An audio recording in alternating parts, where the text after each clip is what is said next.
लोकशाहीचा बुलंद आवाज, रिपब्लिकन वार्ता, महाराष्ट्र। निवडणुकीचा निकाल काहीही येवो पण मरेपर्यंत मी तुमच्या सोबतच असेल, अभय साळुंके।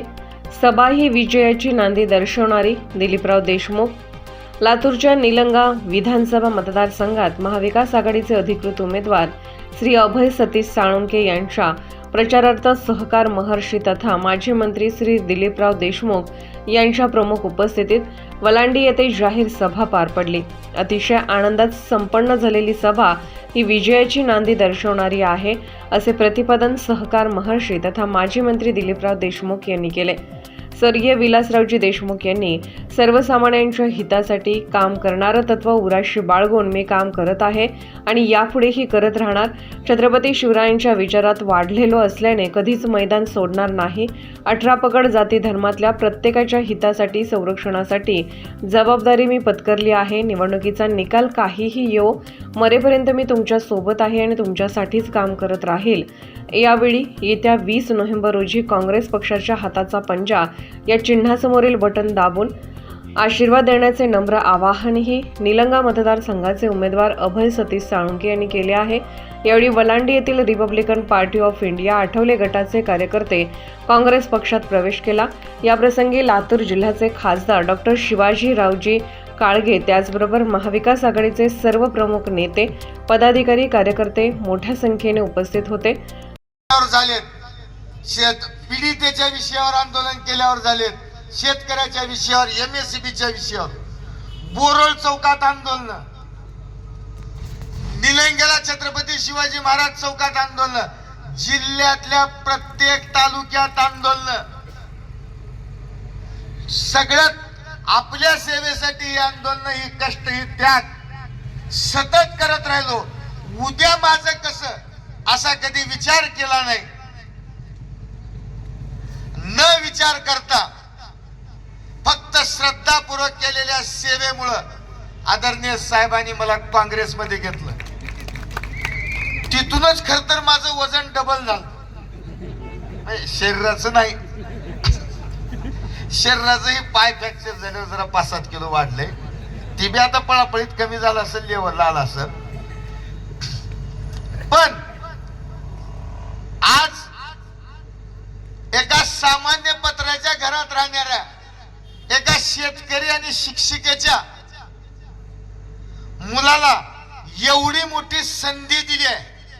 भावानो, माता भगिनींनो, तुम्हाला एक गोष्ट सांगतो, मी माझ्या हाडाचं काढ करीन, लढन, काहीही करीन, पण या निलंगा, देवणी, शिरोणपळ मधल्या 18 पगड जाती धर्मातल्या कुण्याही नागरिकाची मान कधी खाली जाऊ देणार नाही। तुमच्यासाठी लढायची ताकद आदरणीय साहेबांनी दिली आहे, आदरणीय भैया साहेबांनी दिली आहे, काँग्रेस पक्षानं आदरणीय मल्लिकार्जुन खरगे साहेब, राहुल गांधीजींनी दिली आहे। आणि या सगळ्या सोबत देशाचे नेते शरदचंद्र पवार साहेबांचा आशीर्वाद आहे, महाराष्ट्राचे लाडके नेते माजी मुख्यमंत्री उद्धवजी ठाकरे साहेबांचा आशीर्वाद आहे। या सगळ्याच्या आशीर्वादानं भावानो काम करत असताना मला तुम्हाला एक प्रश्न विचारायचा आहे, कोणती गोष्ट माणूस सुखासाठी करतोय की हो? मला सांगा, 20 वर्षाखाली आपण हेरमध्ये होतो, चिंचोली, वलांडी, आपण देवणी, शिरोणपळ सगळेच हेरमधून निलंग्यात आल्यावर आपल्याला का वाटलं आता लय विकास होईल? काय विकास झाला? उलट आमच्या देवणी तालुक्याची ओळख असलेलं, आमचं स्वाभिमान असलेलं देवणी वळू संशोधन केंद्र परळीला गेलं।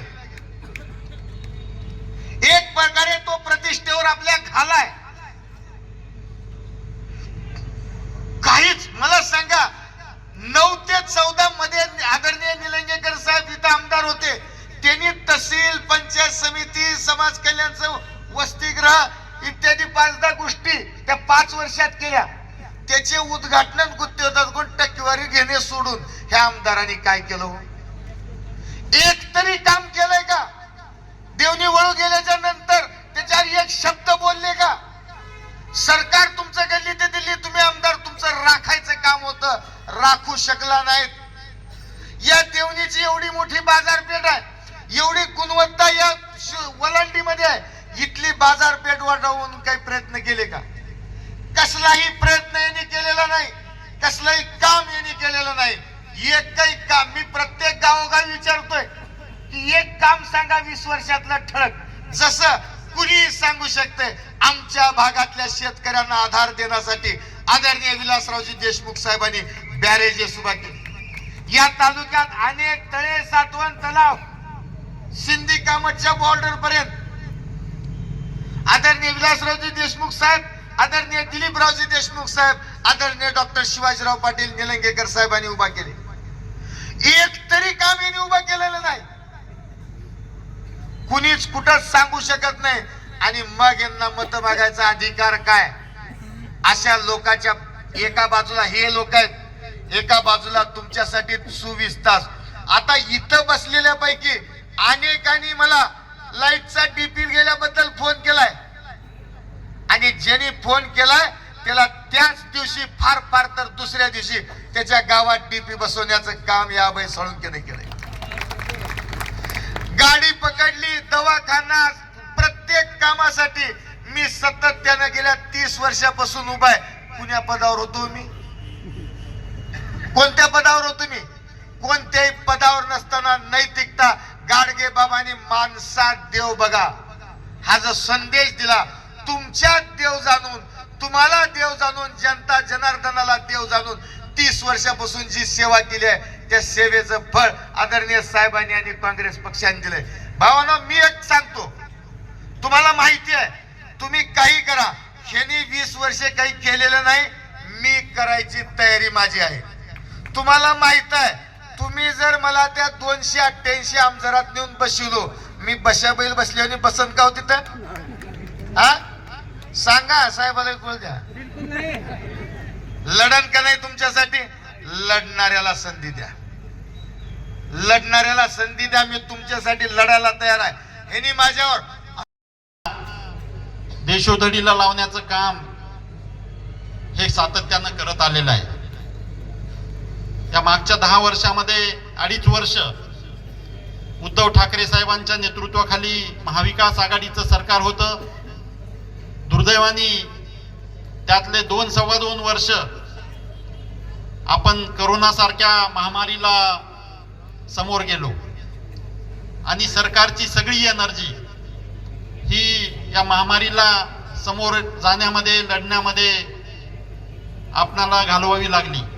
आदरणीय भैयासाहेब त्यावेळेस वैद्यकीय शिक्षण मंत्री असल्यामुळं आपल्या लातूर परिसरातील, लातूर जिल्ह्यातील सगळ्या सर्वसामान्य गोरगरीब नागरिकांना एक चांगल्या पद्धतीची सेवा, आरोग्य सेवा आपल्या सगळ्यांना मिळाली. आपणाला हे विसरून चालणार नाही. जर अमित भैया नसते आरोग्य मंत्री, म्हणजे वैद्यकीय शिक्षण मंत्री, तर नक्कीच लातूर जिल्ह्याला याच्यापेक्षा खूप जास्त भोगावं लागलं असतं कदाचित. वैद्यकीय महाविद्यालयाच्या माध्यमातून खूप चांगल्या पद्धतीचं काम आपल्या लातूर जिल्ह्यामध्ये करोनाच्या काळामध्ये झालं. या सरकारच्या माध्यमातून एक जिल्हा एक उत्पादनासारखी मोहीम राबवली गेली. व्यावसायिकांना संरक्षण देण्याचं काम या सरकारनं केलं होतं. मराठी भाषा अनिवार्य शाळांमध्ये केली गेली. महाराष्ट्रामध्ये त्या 2.5 वर्षाच्या काळामध्ये बरेच उद्योगधंदे आणण्याचे प्रयत्न केले गेले, पण दुर्दैवानं उद्धव ठाकरे साहेबांच्या पाठीत खंजीर खुपसून हे दुसरं सरकार लातूर आपल्या महाराष्ट्रामध्ये अस्तित्वात आलं आणि जे उद्योगधंदे आदरणीय उद्धव ठाकरे साहेबांनी इथं आणण्याचे प्रयत्न केले होते ते सगळे उद्योगधंदे गुजरातला पाठवण्याचं काम या सरकारने केलेलं आहे. सुशिक्षित बेरोजगारांचे प्रश्न आहेत, शेतकऱ्यांचे प्रश्न आहेत, महिलांचे प्रश्न आहेत, विद्यार्थ्यांचे प्रश्न आहेत. ह्या सगळ्या प्रश्नाला आपणाला योग्य असा न्याय देण्यासाठी म्हणून येत्या निवडणुकीमध्ये आपणाला महाविकास आघाडीच्या पाठीशी खंबीरपणे उभं राहायचं आहे. शेतीमालाला भाव हा तर सगळ्यांचा जिव्हाळ्याचा प्रश्न आहे. 4,892 रुपये सोयाबीनचा रेट असताना MSP असताना आज आपणाला 3600, 3800, 4000 या रेटनं सोयाबीन विकायची वेळ आहे. 1,500 रुपये लाडक्या बहिणीला देऊन प्रत्येक क्विंटल मागे 1,000 रुपये MSP पेक्षा सुद्धा कमी देण्याचं पाप हे सरकार करत आलेलं आहे. त्यामुळं लाडक्या बहिणींनी सुद्धा या पापाचा धडा आपल्याला शिकवण्यासाठी आता सज्ज व्हायचं आहे. आम्हा सगळ्यांना माहिती आहे, आदरणीय दिलीपरावजी देशमुख साहेबांच्या मार्गदर्शनाखाली लातूर जिल्ह्यामध्ये महाविकास आघाडी काँग्रेस पक्ष ज्या पद्धतीनं काम करत आले, त्यामुळे एक सुसंस्कृत राजकारण लातूर जिल्ह्यामध्ये आपण पाहतो. कधीही जातीय सलोखा ढळू दिला गेला नाही. आदरणीय अमित भैयाच्या माध्यमातून असेल, आदरणीय धीरज भैयांच्या माध्यमातून असेल, आदरणीय दिलीपरावजी देशमुख साहेबांच्या माध्यमातून असेल, जिथं जिथं शक्य आहे तिथं तिथं सर्वसामान्य गोरगरिबांना केंद्रबिंदू मानून आम्ही सर्वजण काम करत आहोत. हे काम करत असताना आपणाला बऱ्याच गोष्टीसाठी काम करायचं आहे. येत्या काळामध्ये जर महाराष्ट्रामध्ये महाविकास आघाडीचं सरकार आलं तर नक्कीच आपणाला शेतकऱ्यांच्या प्रश्नावर काम करायचं आहे, आपणाला विद्यार्थ्यांच्या प्रश्नावर काम करायचं आहे, आपणाला बेरोजगारांच्या प्रश्नावर काम करायचं आहे. लातूर, निलंगा, देवणी, शिरवानंदपाळ, उदगीर या सगळ्या परिसरामध्ये MIDCचा कसा आपणाला जास्तीत जास्त कारखाने उद्योग कसे आणता येतील याचा प्रयत्न करायचा आहे. रेल्वेचं जाळं सक्षम करण्यासाठी प्रयत्न करायचे आहेत. दळणवळणाच्या सोयी वाढवण्याच्या दृष्टीनं हा वातावरण आहे. 6च्या 6 जागा आघाडीच्या या ठिकाणी या जिल्ह्यातून निवडून येतील, चांगल्या बहुमताने येतील. अफवावर कसल्या प्रकारचा विश्वास ठेवू नये एवढंच मला या निमित्तानं सांगायचं. निकाल लागल्यानंतर आपल्या हे लक्षात येईल, चांगल्या मताने 6 जागा या ठिकाणी आलेल्या, त्याच्यामध्ये निलंग्याची सुद्धा जागा आहे बहुमताने बिलकुल बहुमतालाच लीड म्हणतात.